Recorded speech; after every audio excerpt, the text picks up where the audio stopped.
말씀입니다. 10절에서 14절 말씀 한 절씩 교독하겠습니다.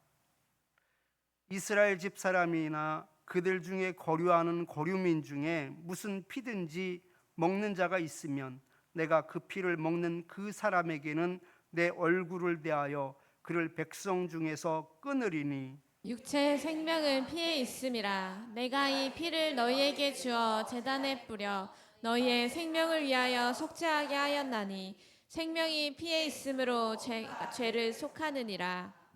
그러므로 내가 이스라엘 자손에게 말하기를 너희 중에 아무도 피를 먹지 말며 너희 중에 거류하는 거류미라도 피를 먹지 말라 하였나니 모든 이스라엘 자손이나 그들 중에 거류하는 거류민이 먹을 만한 짐승이나 새를 사냥하여 잡거든 그것에 피를 흘리고 흙으로 덮을지니라. 다 같이 모든 생물은 그 피가 생명과 일체라. 그러므로 내가 이스라엘 자손에게 이르기를 너희는 어떤 육체의 피든지 먹지 말라 하였나니 모든 육체의 생명은 그것의 피인즉 그 피를 먹는 모든 자는 끊어지리라. 아멘. 서로 바라보며 인사하겠습니다. 참 잘 오셨습니다. 참 잘 오셨습니다. 피를 통한 하나님의 뜻이라는 말씀의 제목을 가지고 함께 은혜를 나누겠습니다.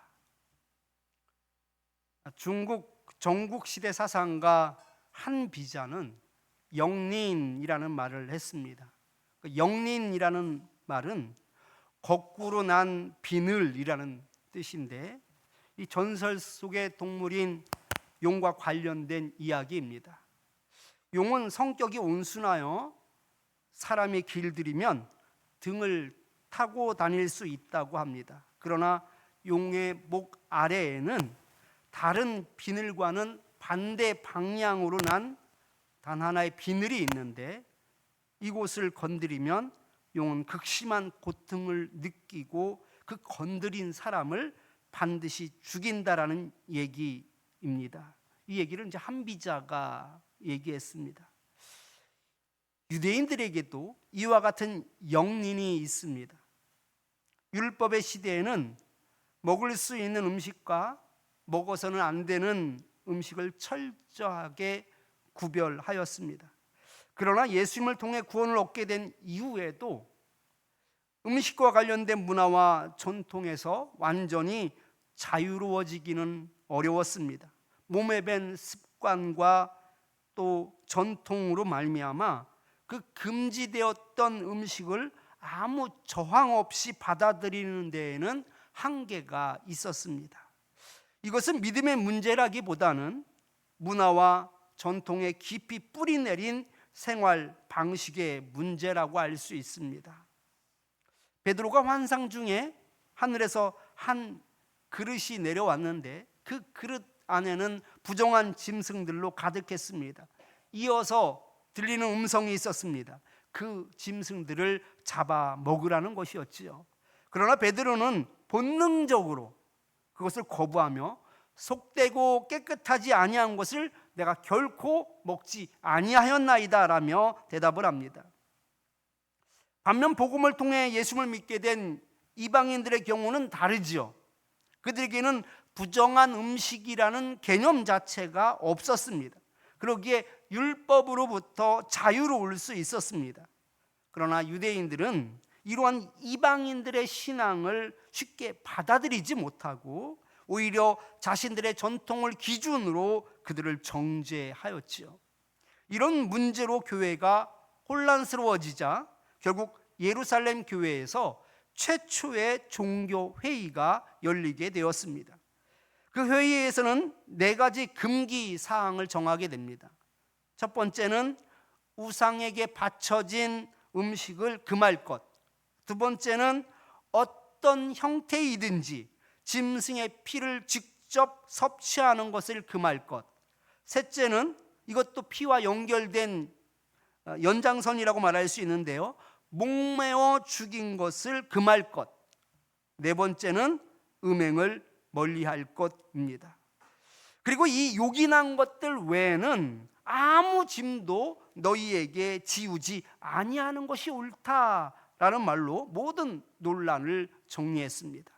그렇다면 예수님께서 율법으로부터 자유를 주셨는데 교회가 또 다른 율법을 만든 걸까요? 그렇지 않습니다. 예루살렘 종교회의에서 정한 이 4가지 금기 사항은 구원의 조건을 말하는 것이 아닙니다. 새로운 율법이 아니에요. 하나님 앞에서 거룩함을 지키기 위한 최소한의 지침이었고, 동시에 유대인 형제들과 화합하고 하나가 되기 위한 최소한의 배려와 양보의 차원이었습니다. 그만큼 유대인들에게 음식과 피는 영린과도 같은 민감한 문제였던 것입니다. 따라서 오늘날 피와 관련된 음식, 예를 들면 사슴피를 가공한 제품이라든지 또는 선지, 육회 혹은 덜 익혀 먹는 스테이크, 레어와 같은 음식을 먹는다고 해서 예루살렘 공의회의 결정을 어기는 것이 아니다라는 것이죠. 그 당시에 영린이었던 겁니다. 하나가 되기 위해서 서로 양보하고 배려하는 차원에서 피를 먹지 말 것과 목매어 죽여서 그 피가 그대로 그 몸속에 있는 것들을 먹지 말라고 말씀하신 것이지요. 그러기에 하나님께서 왜 피채 먹지 말라고 하셨는지 그 의미를 우리가 알아야지 되는 것입니다. 피를 먹느냐 먹지 말아야지 되느냐는 아무 의미가 없는 것이지요. 오늘 하나님께서 피채 먹지 말라고 하시는 그 말씀을 통하여서 그 의미를 깨닫고 또 하나님께서 원하시는 그 삶을 살아갈 수 있는 저와 여러분 되기를 축원합니다. 하나님께서는 인간이 피를 먹는 것 자체를 매우 엄하게 경고하신 이유가 있습니다. 그 첫 번째는요, 하나님의 백성으로서 구별된 삶을 살아야 하기 때문입니다. 본문 10절 말씀을 같이 한번 읽어보겠습니다.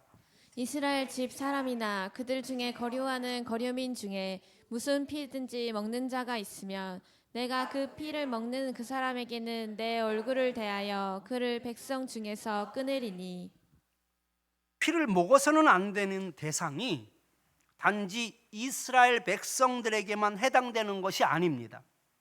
그 거룩한 땅에 거류하는 사람이라면 누구라도 예외 없이 엄격하게 그 지침을 따라야 했습니다. 피를 먹지 말라는 명령은 단순한 습관 규제가 아닙니다. 피를 먹지 않는 것은 언약 백성으로서의 구별됨을 의미합니다. 만일 피를 먹는 사람이 있다면 하나님께서 그를 백성 중에서 끊으시겠다라고 하십니다. 이는 하나님께서 내리시는 가장 무섭고 단호한 심판 가운데 하나라는 뜻입니다. 무엇보다 이것은 관계의 완전한 단절을 뜻합니다.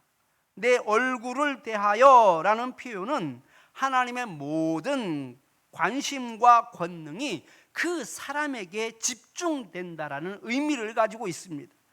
이 말씀의 상황에 따라서는 은혜의 말씀이 되기도 하지만 또한 하나님의 말씀을 거부하는 자에게는 엄청난 심판을 말씀하는 내용이지요. 좋은 의미로는 아론의 축복을 드릴 수 있습니다. 여호와는 그의 얼굴을 내게 비추사 은혜 베푸시기를 원하며 라는 말씀이 있죠. 하나님의 얼굴이 우리를 주목하신다라는 뜻입니다. 이 얼마나 복된 은혜입니까? 그러나 피를 먹는 자에 대해서도 얼굴을 대하시는데요, 내 얼굴을 그에게 고정시키겠다라는 뜻은 바로 이 은혜가 아니라 바로 그에게 심판을 내리기 위해 주목하신다라는 뜻입니다. 심판의 결과가 무엇입니까? 그 결과는 믿음의 공동체, 그 언약의 공동체에서 끊어지는 것입니다. 이는 더 이상 하나님의 보호와 그 언약의 복을 누릴 수 없다라는 뜻이며, 단순히 벌을 주시는 정도가 아니라 하나님께서 직접 개입하셔서 거룩한 언약의 백성의 그 지위에서 지워버리시겠다라는 강력한 의지의 표명입니다. 이와 같은 경고는 다른 언약의 표징에서도 반복이 됩니다. 창세기 17장 13절 14절 말씀을 같이 한번 읽어보겠습니다. 너희 집에서 난 자든지 너희 돈으로 산 자든지 할례를 받아야 하리니 이에 내 언약이 너희 살에 있어 영원한 언약이 되려니와 할례를 받지 아니한 남자 곧 그 포피를 베지 아니한 자는 백성 중에서 끊어지리니 그가 내 언약을 배반하였음이니라. 아멘. 피를 먹는 문제와 마찬가지로 할례를 행하지 아니하는 자는 백성 중에서 끊어진다라고 말씀하고 있습니다. 하나님은 아브라함과 그 후손에게 복을 약속하시면서 그 증표로 몸에 흔적을 남기게 하셨습니다. 그런데 할례를 거부한다라는 것은 곧 하나님과의 그 언약 관계를 거부하는 것이기에 당연히 그 공동체에서 끊어질 수밖에 없는 것이지요. 피를 먹지 말라는 것도 하나님의 그 관계를 거부하는 것이고 그 언약 관계를 끊는 것과 마찬가지입니다. 고대 근동 전반에서는요, 피를 마시는 행위가 종교적 의식을 이야기하는 것입니다. 예를 들어 피를 마심으로써 신이나 죽은 자의 영혼과 접신할 수 있다라고 믿었고, 또 맹수의 피를 마시면 그 동물의 용맹함과 힘이 자신에게 전이된다라는 생각, 이런 주술적 사고가 널리 퍼져 있었습니다. 이러한 사상은 애굽뿐 아니라 가나안, 메소포타미아 지역까지 고대 근동 전반에서 흔히 볼 수 있었던 종교적 풍습이었습니다. 그러나 하나님께서는 자신의 백성을 특별히 구별하여 할례를 행하게 하셨듯 피를 먹지 않는 행위를 통해서도 거룩한 백성, 언약 안에 있는 백성으로 살기를 원하셨던 것입니다. 이것이 바로 거룩한 백성만이 보여줄 수 있는 정체성이라고 할 수 있습니다. 그렇다면 오늘날 우리는 무엇으로 하나님의 백성이라는 그 정체성을 드러내야 할까요? 구약시대처럼 할례를 행하고 피를 먹지 않으면 바로 그 정체성이 드러나는 것일까요? 신약시대에는 그리스도의 피로 세워진 새 언약 안에서 성령을 따라 순종하며 살아가는 것, 이것이 바로 세상과 구별된, 세상과 다른 방식으로 살아가는 바로 그리스도인의 정체성이 되는 줄 믿으시기 바랍니다. 모든 사람들이 그 피를 신격화하고 주술적인 생각으로 그 피를 마시며 미신적인 생각을 가지고 그 피를 대할 때에 이스라엘 백성들만은 너희들은 세상 사람들과 달리 하나님의 백성으로서 그 언약 안에 사는 증표로서 피를 먹지 말라고 하셨던 것처럼 우리는 세상 사람들과 다른 방식으로 살아가야지 된다라는 것이죠. 그건 다른 것이 아닙니다. 성령을 따라 살아가는 것입니다. 그 말씀을 따라 순종하며 살아가는 것이 바로 거룩한 백성으로서 그 표정이 되는 것이고 바로 하나님의 언약 관계 가운데 있는 것입니다. 그러나 나는 하나님의 백성이다라며 입술로만 고백하면서 실제 삶에서 세상인과 구별됨이 없다면 이는 마치 할례를 행하지 않는 것과 같은 것이고 피를 먹는 사람과 같은 것입니다. 세상과 구별되는 거룩함이 드러나지 않는다면 우리도 하나님의 백성 중에서 끊어질 수 있다라는 경고의 말씀인 것이지요. 구약에서 할례를 행하고 피를 먹지 않았던 것처럼 오늘날 우리는 성령을 따라 순종함으로써 거룩한 공동체의 일원으로서의 자신을 증명해야 합니다. 그렇게 살아갈 때 비로소 하나님의 백성이라는 정체성이 분명히 드러나게 될 것이고 언약 안에서 참된 복을 누리게 될 것입니다. 하나님께서 피에 관하여 특별히 엄중하게 말씀하신 두 번째 이유는 생명의 주권이 하나님께 있기 때문입니다. 본문 14절 말씀을 같이 한번 읽어보겠습니다. 모든 생물은 그 피가 생명과 일체라.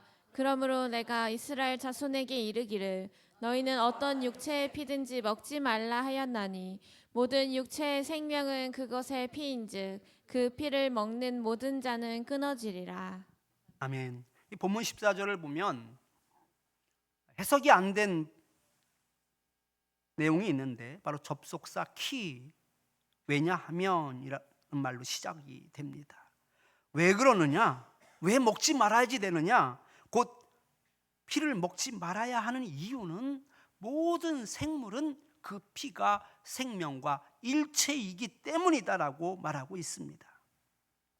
11절 상반절에도 육체의 생명은 피에 있음이라 라고 분명히 말씀하시면서 이는 생명의 주권이 오직 창조주 하나님께 있음을 인정하라는 의미를 담고 있습니다.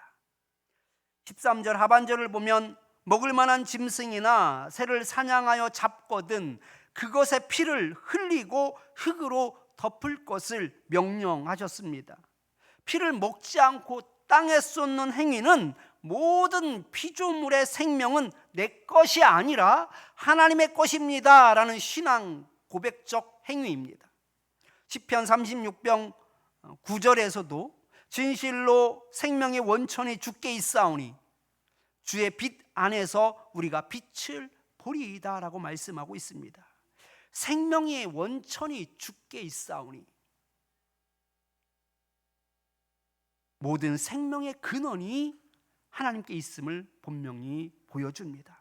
따라서 하나님의 주권을 인정한다라는 것은 단순히 지식적으로 동의하는 것이 아니라 실제 삶 속에서 그분의 권위를 받아들이고 순종하는 태도를 의미합니다.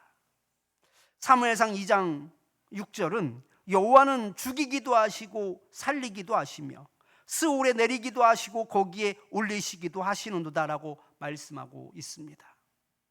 이는 단순히 피를 멀리하는 기계적 행위가 아니라 생명과 죽음의 권세가 하나님께 있음을 인정하고 그 앞에 엎드려 순종하는 태도를 가지라는 말씀입니다. 그렇다면 우리는 무엇으로 모든 생명의 주권이 하나님께 있음을 고백할 수 있을까요? 단순히 피를 먹지 않는 것으로 끝나는 것이 아닙니다. 생명의 원천이 하나님께 있다라는 고백은 입술의 고백을 넘어 나는 아무 존재도 아니다라는 사실을 깨닫는 데서부터 시작이 됩니다.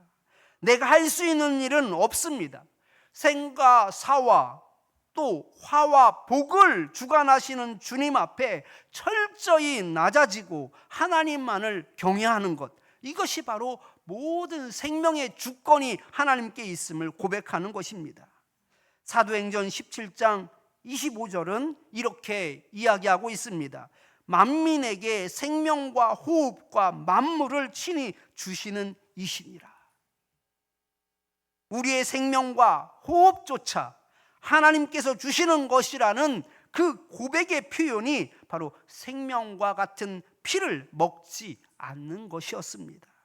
우리 참빛교회 성도님들은 매사에 생사화복을 주관하시는 하나님을 인정하시기 바랍니다. 우리의 호흡조차도 하나님께 달려있음을 고백하며 하나님을 경외하는 삶을 살아갈 수 있기를 축원합니다. 하나님께서 피에 관하여 엄중하게 말씀하신 세 번째 이유는 피는 바로 속죄의 표징이기 때문입니다. 본문 11절 말씀을 같이 한번 읽어보겠습니다. 육체의 생명은 피에 있음이라. 내가 이 피를 너희에게 주어 제단에 뿌려 너희의 생명을 위하여 속죄하게 하였나니 생명이 피에 있으므로 피가 죄를 속하느니라. 아멘. 성경은 죄의 삭은 사망이라고 말씀합니다. 곧 죄를 지은 사람은 마땅히 죽음이라는 판결을 받아야 한다라는 뜻입니다. 그러나 하나님께서는 합법적으로 우리가 살 수 있는 길을 열어주셨습니다. 원래 죄를 지은 인간은 자신의 피를 내놓아야 하지만 하나님께서는 우리의 피 대신 흠없는 짐승의 피를 드릴 수 있도록 허락하셨습니다. 본문에서 보면 내가 이 피를 너희에게 주었다라고 말씀하고 있는데요, 하나님께서 우리에게 짐승의 피를 선물로 주셔서 그 피가 제단에 뿌려질 때 인간의 생명이 살아나게 하셨다라는 의미입니다. 피가 죄를 속하느니라 라는 말씀은 다소 어려운 표현인데요, 이 속하다라는 본래 의미는 덮다입니다. 곧 피가 우리의 죄를 덮었다라는 뜻입니다. 피가 죄를 속하느니라 라는 말씀을 원문과 비교하면 히브리어 후라는 말이 번역에서 빠져 있습니다. 이 후를 넣어 직역하면 그때 바로 그것이 덮는다라는 의미가 됩니다. 바로 그것이라는 것은 다른 대안이 없다는 하나님의 단호한 선언입니다. 하나님께서는 이 피가 아니면 안 된다라고 말씀하고 있는 것이죠. 그것이 바로 그 피, 바로 그것이 덮는다라고 말씀하고 있습니다. 생명이 피에 있기 때문에 우리의 생명을 다른 생명으로 대신하신 것입니다. 따라서 죄의 대가가 피를 흘리는 것이라면 대신 흘려진 피는 우리의 죄를 덮습니다. 이 피는 거룩한 제사 도구이기에 거룩한 방식으로만 사용되어야만 했습니다. 그래서 하나님께서는 이 속죄의 표징인 피를 함부로 사용하거나 오용하지 말라고 경고하신 것입니다. 그 표현이 바로 피를 먹지 말라고 말씀하신 것이죠. 목축업을 하던 이스라엘 백성들은 짐승의 피를 늘 쉽게 접할 수 있었지만 하나님께서는 그 피를 볼 때마다 특별한 의미로 받아들이기를 원하셨습니다. 곧 생명의 피로 말미암아 우리의 죄가 덮어졌다라는 사실과 이 모든 것이 하나님의 은혜라는 것을 기억하며 살기를 바라신 겁니다. 그렇다면 오늘날 우리가 기억해야 할 피는 무엇일까요?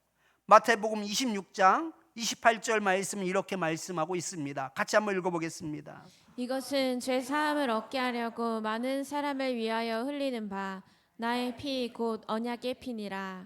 오늘날 우리가 기억하며 감사해야 할 것은 무엇보다 예수님의 피, 곧 언약의 피입니다. 고린도전서 11장 25절에서도 예수님께서 성찬을 행할 때마다 자신의 피를 기억하고 기념할 것을 명령하셨습니다. 이 잔은 내 피로 세운 새 언약이니 이것을 행하여 마실 때마다 나를 기념하라 라고 말씀하십니다. 예수님의 피로 세운 새 언약은 시내산에서 짐승의 피로 세운 언약과는 차원이 다릅니다. 십자가에서 흘리신 피는 우리의 죄를 영원히 덮으며 하나님과 인간 사이의 관계를 완전히 새롭게 하셨습니다. 구약의 율법은 피를 먹지 말라는 명령을 통해 그 죄사함의 은혜를 기억하게 하셨다면 이제 우리는 그 죄사함을 위해 흘리신 예수님의 피, 곧 언약의 피에 참여함으로써 그 은혜를 기억하며 하나님의 자녀로 우리는 살아가야 합니다. 이제 말씀을 정리하겠습니다. 하나님께서 피에 관하여 엄중하게 말씀하신 이유는 단순히 음식 규제나 생활 습관을 위한 것이 아닙니다. 주변의 이웃한 국가들은 피를 신성시하며 마셨지만 적어도 하나님의 백성들은 자기 정체성을 가지고 살기를 바라셨습니다. 우리도 우리만의 정체성을 지키고 살아야 합니다. 하나님의 백성으로서 세상과 구별된 삶을 살아가는 것, 이것이 바로 피를 마시지 않는 것과 같은 것이죠. 두 번째로 피는 곧 생명이기 때문에 마시지 말라는 의미는 바로 생명의 주권이 하나님께 있음을 인정하고 그 앞에 순복하라는 뜻입니다. 우리의 생명과 호흡조차도 하나님께 달려 있음을 믿으시기 바랍니다. 우리가 알 수 있는 것은 아무것도 없는 것이죠. 그분의 주권을 인정하고 경외하는 것이 바로 우리가 신앙의 본질을 지키고 살아가는 것이고, 이것이 바로 외적인 표현이 피를 먹지 않는 것이었던 것입니다. 마지막으로 피는 속죄의 표징이었습니다. 하나님께서는 생명을 생명으로 대신하게 하셨습니다. 짐승의 피를 통해 우리 죄가 덮이는 것과 그 은혜를 허락하신 그 하나님의 은혜를 기억하게 하신 것입니다. 그 연장선상에서 예수 그리스도께서 자기의 피, 곧 언약의 피를 통해 우리의 죄를 영원히 덮어주셨고, 그 은혜로 하나님과 관계가 새롭게 회복되었습니다. 이 은혜를 우리는 날마다 기억하며 기념해야 합니다. 따라서 오늘날 성도들이 기억해야 할 것은 단순히 피를 먹지 않는 행위가 아닙니다. 세상과 구별된 삶을 살아야 합니다. 여러분, 몸부림치며 세상과 다른 정체성을 가지고 살아가십시오. 그 성령의 인도하심을 따라 순복하십시오. 하나님의 그 주권을 인정하십시오. 우리의 호흡까지도 주관하시는 그 하나님을 인정하시며 경외하시기 바랍니다. 우리의 죄를 영원히 덮어주시고 우리에게 은혜를 주신 그 하나님의 그 사랑과 그 은혜에 감사하며 날마다 하나님께 나아가는 저와 여러분 되기를 축원합니다. 말씀을 기억하면서 보혈을 지나 함께 찬양하겠습니다.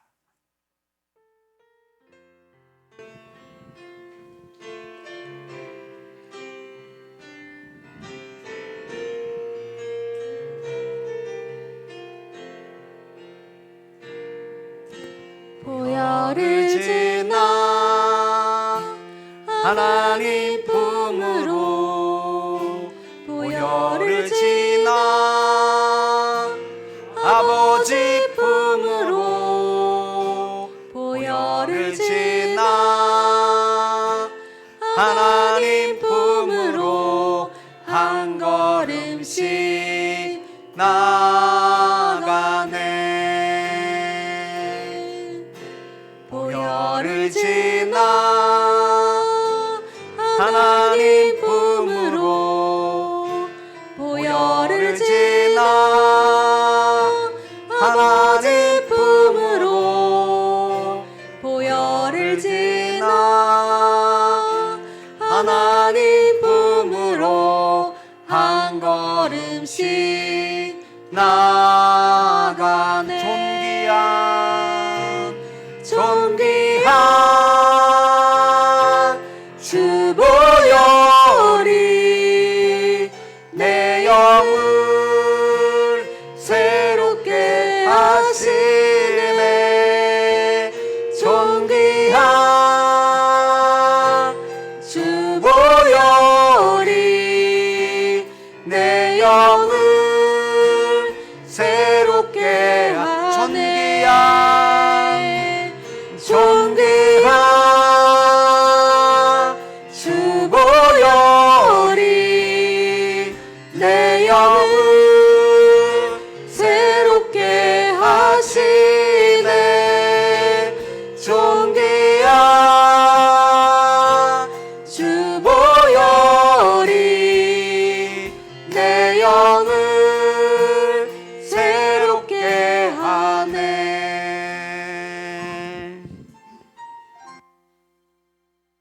말씀을 기억하면서 우리 세 가지 기도 제목 가지고 함께 기도하겠습니다. 세상 속에서 하나님의 백성으로서 거룩한 정체성을 지키며 살아가게 하옵소서 하면서 기도하겠습니다. 철저하게 성령의 인도하심을 받으십시오. 그 말씀에 순복하며 자신을 치시기 바랍니다. 두 번째는 생명과 호흡이 하나님께 달려있음을 고백하십시오. 생명의 주권이 하나님께 있습니다. 우리가 할 수 있는 것은 아무것도 없습니다. 심지어 손가락 하나도 하나님의 그 돌보심 가운데 움직일 수 있음을 고백하시기 바랍니다. 그분 앞에 겸손히 순종하시기 바랍니다. 세 번째는 언약의 피로 죄사함을 받아 우리가 구원을 받았음을 여러분 기억하시기 바랍니다. 그 은혜를 날마다 기억하며 감사할 수 있기를 바랍니다. 더 나아가 복음을 증거하는 삶을 살게 해달라고 함께 기도하겠습니다. 우리 주여 한번 부르시고 함께 기도하겠습니다. 주여, 하나님 아버지, 주님께서 우리에게 피를 먹지 말라고 하신 말씀이 세상 사람들과 다르게 살라고 하는, 세상 사람들과 다른 방식으로 살라고 하시는 그 하나님의 뜻을 하나님 볼 수 있게 하여 주시니 감사합니다. 세상 사람들은 그 피를 신성시 여겼고 우상화했으며 그 피를 하나님 아버지 또한 은밀하게 또 하나님 아버지 음행을 하며 마셨던 것처럼 너희는 그렇게 살지 말라고 하시는 그 하나님의 음성을 하나님 아버지 듣게 하시니 감사합니다. 하나님 아버지, 우리는 세상과 다른 삶의 방식을 따르기를 원합니다. 세상의 방식은 성공하는 것이고, 세상의 방식은 높아지는 것이고, 세상의 방식은 재물을 탐하는 것이지만 우리의 방식은 성령의 인도하심을 따라 사는 것임을 알게 하여 주시고, 그래야 그 말씀을 따라 순복하며 그 말씀을 이루기에 부족함이 없는 저희들이 되게 하여 주시어서 과거의 사람들이 피를 먹지 않는 것을 통하여서 자신의 정체성을 드러냈던 것처럼 이제는 우리가 성령의 인도하심을 따라 사는 것으로 우리의 정체성을 세상에 드러낼 수 있게 하여 주시옵소서. 생명이 바로 피에 있음을 말씀하시며 그 생명의 주권이 하나님께 있음을 오늘 말씀하셨는데, 하나님 아버지, 우리의 믿음이 하나님 아버지 이와 같은 믿음이 되길 원합니다. 우리의 모든 생명과 호흡이 하나님께 달려있음을 고백할 수 있게 하여 주시옵소서. 하나님의 은혜 가운데 우리가 생각할 수 있으며, 하나님의 은혜 가운데 우리가 걸을 수 있으며, 하나님의 은혜 가운데 우리가 호흡할 수 있음을 하나님 고백할 수 있게 하여 주시옵소서. 나는 아무것도 아님을 고백할 수 있기를 원합니다. 철저히 낮아지고 겸손한 자가 되게 하여 주시옵소서. 철저히 죽어지는 자가 되게 하여 주시옵소서. 나는 아무것도 아님을 고백하게 하여 주시옵소서. 하나님의 은혜가 아니면 살 수 없는 존재임을 고백할 수 있게 하여 주셔서 날마다 날마다 생사화복을 주관하시는 하나님을 인정함으로써 과거에 피를 먹지 않았던 이스라엘 백성들처럼 주님을 인정하는 주의 백성들 되게 하여 주시옵소서. 하나님 아버지, 그 언약의 피로 우리에게 죄사함을 허락하여 주시고 우리의 피를 내놓아야 하지만 다른 피를 통하여서 우리에게 생명을 주시고 은혜를 주시니 감사합니다. 그 독생자 예수 그리스도를 통하여서, 그 보혈의 피를 통하여서 우리의 피를 내려놓지 않고 그 생명을 얻게 하시니 감사합니다. 그 보혈의 피를 날마다 날마다 기억하며 기념하는 자가 되게 하여 주시고 감사하는 자가 되게 하여 주시고, 그 감사의 표현이 바로 우리 삶 가운데 날마다 날마다 나타날 수 있게 하여 주시옵소서. 예수님 이름으로 기도드리옵나이다. 감사합니다.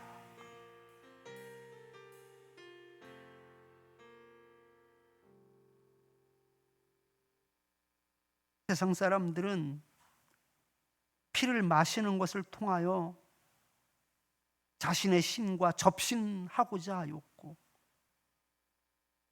그 용맹한 짐승의 피를 먹는 것으로 자신의 힘이 세지기를 바랬었지만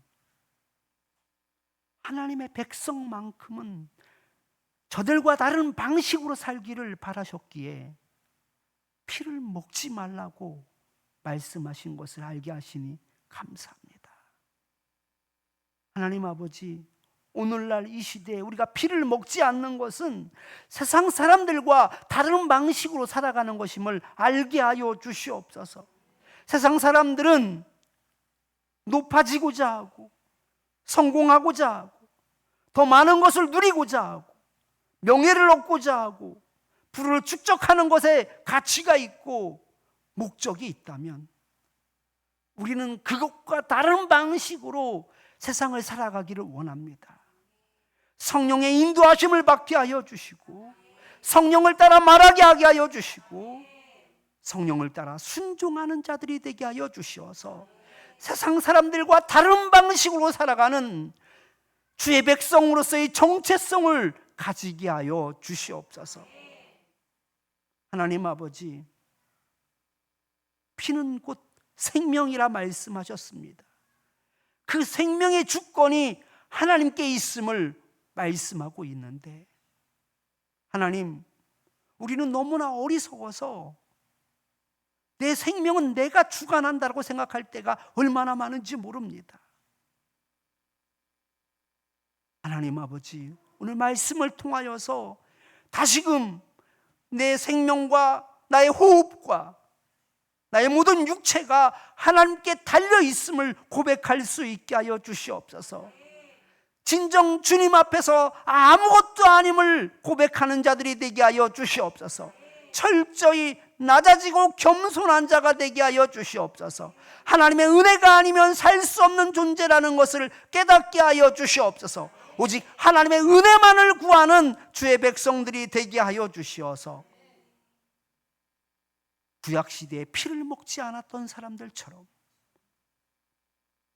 우리는 날마다 하나님께 모든 것이 달려있음을 고백하며 살아가는 주의 백성들이 되게 하여 주시옵소서. 피를 먹지 말아야지 되는 이유가 바로 그 피가 죄를 덮기 때문임을 우리 기억하게 하여 주시옵소서. 우리는 죄를 지었기에 그 죄의 대가로 우리의 피를 내놓아야 하지만 우리 불쌍히 여기신 하나님께서 우리를 대신하여 피를 내어주셨음을 기억하게 하여 주시옵소서. 내 피를 대신하여 예수님의 그 보혈의 피를 우리에게 주심으로 말미암아 우리의 죄가 덮어졌고 우리가 살 수 있게 되었고 주님과의 그 언약 관계에 머물 수 있게 되었고 천국을 소망할 수 있게 하여 주시니 감사합니다. 이 놀라운 은혜를 날마다 기억하며 기념하는 자가 되게 하여 주시고 그 은혜 가운데 살아가는 주의 백성들 되게 하여 주시옵소서. 예수님 이름으로 기도드리옵나이다. 아멘. 하나님께 감사한 마음을 가지고 찬송가 252장 찬송 드리며 준비하신 예물을 하나님께 올려드리겠습니다.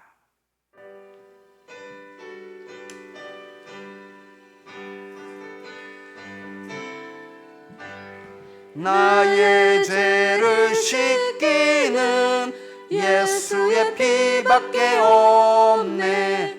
다시 성케 하기도 예수의 피밖에 없네. 예수의 흘린 피 날리게 하오니 귀하고 귀하다. 예수의 피밖에 없네. 나를 정케 하기는 예수의 피밖에 없네. 사죄하는 증거도 예수의 피밖에 없네. 예수의 흘린 피 날리게 하오니 귀하고 귀하다. 예수의 피밖에 없네. 나의 죄 속하기는 예수의 피밖에 없네. 나는 공로 없으니 예수의 피밖에 없네. 예수의 흘린 피 날리게 하오니 귀하고 귀하다. 예수의 피밖에 없네. 평안함과 소망은 예수의 피밖에 없네. 나의 의는 이것뿐 예수의 피밖에 없네. 예수의 흘린 피 날리게 하오니 귀하고 귀하다. 예수의 피밖에 없네. 영원토록 내 할 말 예수의 피밖에 없네. 나의 찬미 제목은 예수의 피밖에 없네.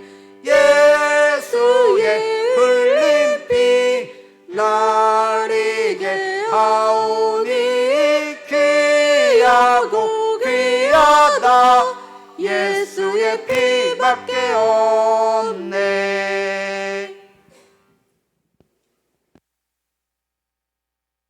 기도하겠습니다. 하나님 아버지, 우리의 죄로 말미암아 그 대가로 우리의 피를 내놓아야 마땅하지만 우리를 불쌍히 여기시며 우리를 사랑하신 그 하나님께서 우리의 피를 대신하여 그 예수의 피, 그 보혈의 피를 흘림으로 우리의 죄를 덮어주시니 감사합니다. 우리의 죄를 가려주시니 감사합니다. 이 감사한 마음을 가지고 주님의 전에 나와 예배를 드립니다. 마음을 드리고 정성을 드리며 예물을 올려드립니다. 저희의 드림을 주님 기뻐 받아 주시옵소서. 감사 예물을 드리는 손길들이 있습니다. 저들의 감사가 날로 날로 확장되게 하여 주시옵소서. 하나님이 일하심을 모든 사람이 볼 수 있게 하여 주시옵소서.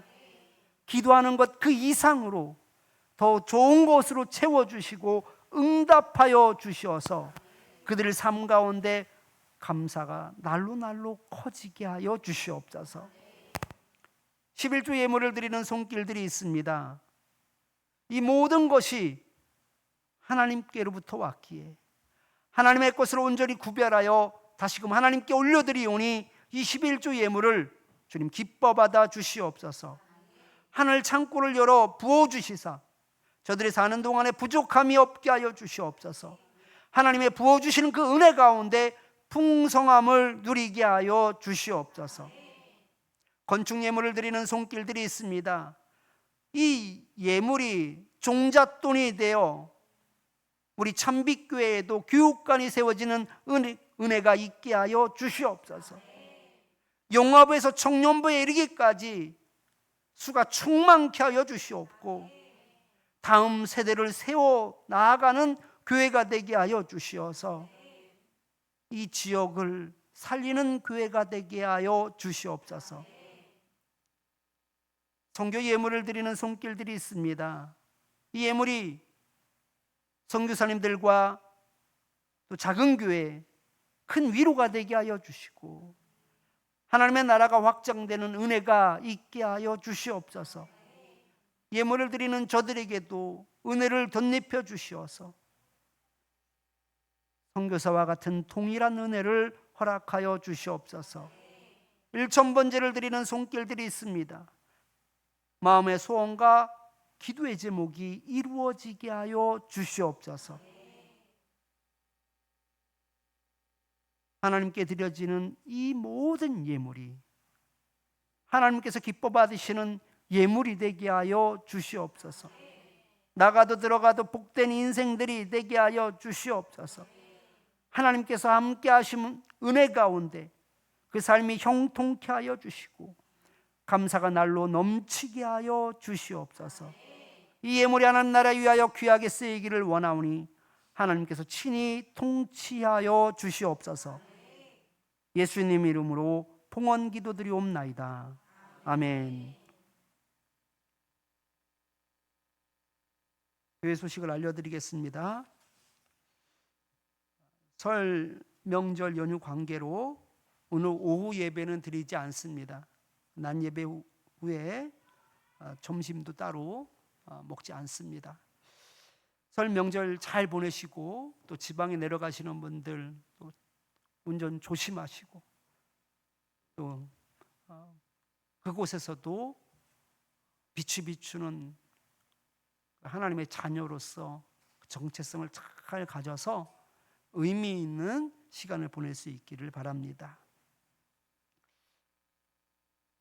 설 명절 연휴 기간 새벽 기도회는 없습니다. 수요 예배는 있습니다. 그리고 중고등부 청년부 대만 단기 선교가 설 연휴 후에 수요일부터 토요일까지 3박 4일간 이어집니다. 이를 위해서 우리 선교팀이, 대만 선교팀이 선교를 위한 관심과 기도를 부탁한다라는 의미로, 또 후원해 주신 것에 대한 또 감사의 답례로 선교팀에서 따로 음료를 준비하셨습니다. 그러니까 집으로 돌아가시면서 맛있게 음료도 또 드시기 바랍니다. 그리고 광고는 없는데 표에 대해서 잠깐 말씀을 드리겠습니다. 어떤 분은 덥다, 어떤 분은 춥다라고 말씀을 하시는데, 개인적으로 그래서 리모컨을 조작하시는 분들이 계시는데, 절대로 내 기준에서 리모컨 조작하지 마시고, 리모컨은 항상 저 뒤쪽에 비치해 주시기 바랍니다. 그리고 끄지 마세요. 추우신 분들이 있어서 더우면 1도 낮추시기 바랍니다. 정부 권고 사항이에요. 몇 도에서 몇 도인지 아세요 혹시? 18도에서 20도입니다. 그리고 보통 교회에서는요 20도에서 23도 사이에 히터를 틉니다.